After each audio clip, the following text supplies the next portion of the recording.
Night had finally settled over the small apartment, wrapping everything in a quiet softness that only new parents could understand. The world outside seemed distant, blurred, unimportant, because the real universe lay right in front of them, inside a tiny crib filled with warm blankets and the gentle breathing of a newborn. Lytudiep stood beside the crib first. She always did. Her fingers brushed lightly against the wooden edge, as if afraid to disturb the peace inside it. Her eyes softened, filling with a tenderness she could never put into words. Anna, their tiny daughter, slept curled like a little bird, her lips slightly parted, her tiny fists resting near her cheeks, her breaths rhythmic and sweet, like a lullaby sung by life itself. A moment later, Lee stepped quietly into the room.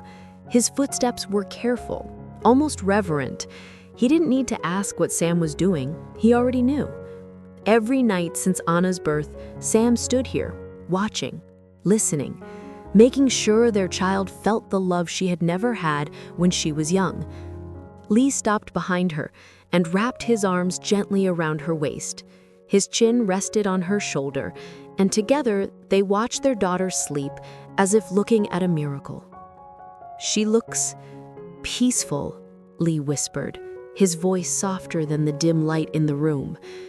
Sam nodded, blinking away tears she didn't want to fall. "She sleeps like she trusts the world, like she knows nothing can hurt her." Lee tightened his embrace, not out of jealousy or need, but out of gratitude. Gratitude that Sam had found this strength. Gratitude that Anna had come into their lives. Gratitude that he could stand here holding the woman he loved, watching their child breathe in the safety they created together. A little smile appeared on Anna's sleeping face, the kind only babies could make, pure, innocent, untouched by darkness. Sam felt her heart melt. Lee felt his chest warm. "She smiled," Sam whispered, eyes glowing. "She must be dreaming of you," Lee said, teasing gently. "No," Sam shook her head, smiling softly. "She must be dreaming of us."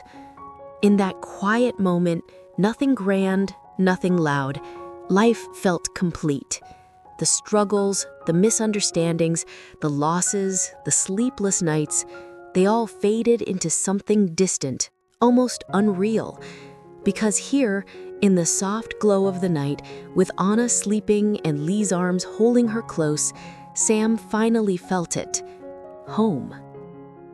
The night settled slowly over the small room, wrapping everything in a warm and peaceful hush. Outside, the world was quiet.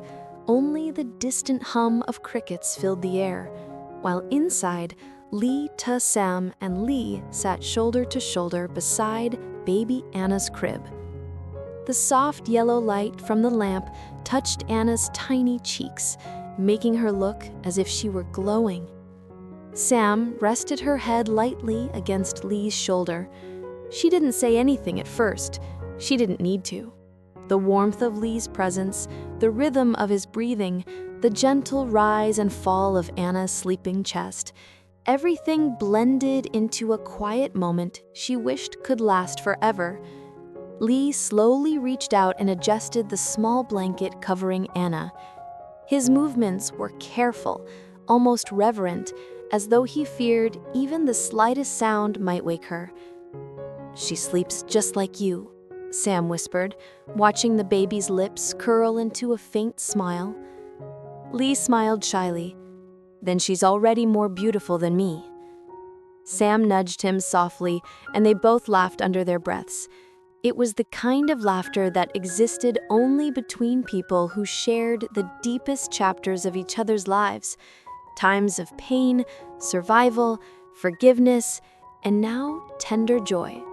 For a moment, Sam's eyes glistened.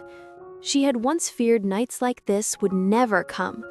She had once lived through days where safety, warmth, and love felt like distant dreams, fragile things that never stayed long. Yet now she was here, wrapped in the gentle certainty of a family she never imagined she would have. Lee noticed her silence. "Sam, what are you thinking about?" She hesitated, then answered honestly. "I'm thinking I'm lucky, and I'm scared. What if I can't give Anna everything she deserves?" Lee took her hand, intertwining their fingers. "You already gave her the most important thing, a mother who loves her more than her own heartbeat." Sam's eyes softened. "And you?" Lee looked at the baby again. "I'll protect her, and I'll protect you. That's my promise." A breeze drifted through the window, rustling the curtains. Anna stirred, let out a small sigh, then relaxed again. Both Sam and Lee leaned closer instinctively, two parents bound by the same instinct to keep their child safe. Sam whispered, "She's our whole world now."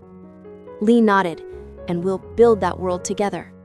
They stayed like that, hands intertwined, hearts aligned, watching the tiny miracle they created, while the night held them gently, as if blessing their new beginning. The house was unusually quiet that night, so quiet that Lee could hear his own heartbeat when he walked down the short hallway toward the bedroom. The moonlight spilled gently through the thin curtains, casting a soft silver glow over everything it touched. And right there, in the center of that glow, was a sight that stopped him in his tracks. Tu-sung had fallen asleep beside the crib, her head resting lightly on her folded arms. Her hair, still slightly damp from her evening shower, framed her face in delicate waves. Baby Anna slept peacefully next to her, wrapped in a tiny pink blanket, her small chest rising and falling in an almost rhythmic softness. Lee stood at the doorway for a long moment, watching them, two people who had completely changed him without even trying. He took a silent step inside. Something warm spread through his chest, something deeper than happiness and far more tender than joy. It was grounding, humbling, like standing under a star-filled sky and suddenly understanding how small but blessed a man could be.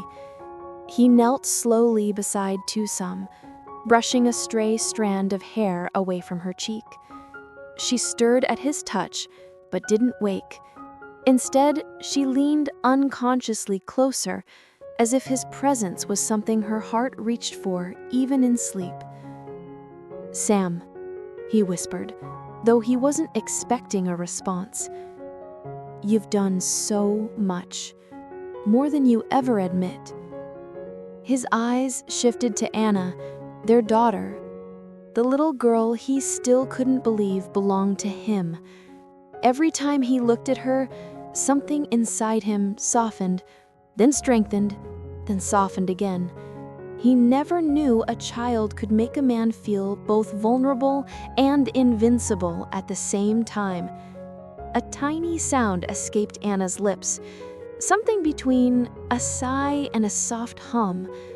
She stretched her fingers slightly before settling again. Her innocence made Lee's throat tighten. He lowered his hand and gently touched her tiny fist. "I promise," he murmured, voice thick with emotion, "that you will never lack love. Not for 1 second, not from me." Tu-sum shifted again, and Lee carefully lifted her, guiding her head to rest against his shoulder. She was light, warm, and trusting in a way that made his heart ache. He carried her to the bed, tucking the blanket around her with the gentleness of a man who finally understood what he wanted for the rest of his life. Then he returned to the crib, pulled a chair beside it, and sat down quietly. For the rest of the night, Lee didn't sleep. He simply watched over his family, feeling, perhaps for the first time, that his life had truly begun.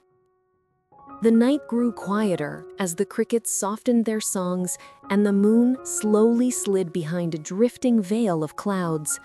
Inside the small, warm room, the only sound was Anna's gentle breathing. Soft, steady, and full of life.